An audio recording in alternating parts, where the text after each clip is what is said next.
ना press conference करने से मसला हल होता है, ना इफ्तारी करने से मसला हल होता है, ना सहरी करने से मसला हल होता है। मसाइल को हल करने के लिए काम करना पड़ता है। तो मैं तो गुजारिश ये की थी, काम करें। मुझे पता है गवर्नर साहब के बस में कुछ नहीं है, ये तो आपके कहने पे गवर्नर साहब, आपके कहने पे कामरान भाई वो मुतालबात किए। फिर आपने कहा कि यार खत लिख दो, तो मैंने खत लिख दिया। मेरी डिमांड किए हुए आज 8 रोज शायद हो गए।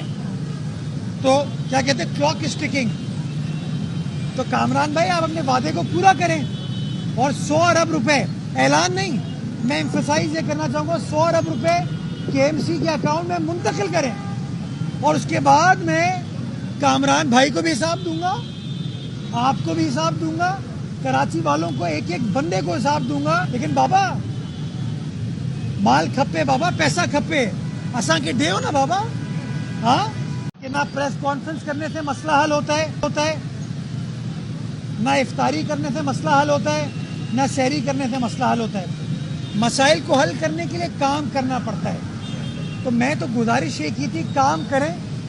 मुझे पता है गवर्नर साहब के बस में कुछ नहीं है, ये तो आपके कहने पे गवर्नर साहब, आपके कहने पे कामरान भाई वो मुतालबात किए।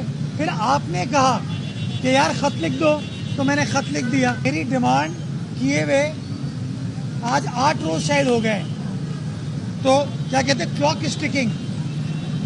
तो कामरान भाई आप अपने वादे को पूरा करें और 100 अरब रुपए, ऐलान नहीं, मैं एम्फसाइज ये करना चाहूंगा, 100 अरब रुपए केएमसी के अकाउंट में मुंतकिल करें। और उसके बाद मैं कामरान भाई को भी हिसाब दूंगा, आपको भी हिसाब दूंगा, कराची वालों को एक एक बंदे को हिसाब दूंगा। लेकिन बाबा माल खपे, बाबा पैसा खपे, असा के दे ना बाबा। हाँ,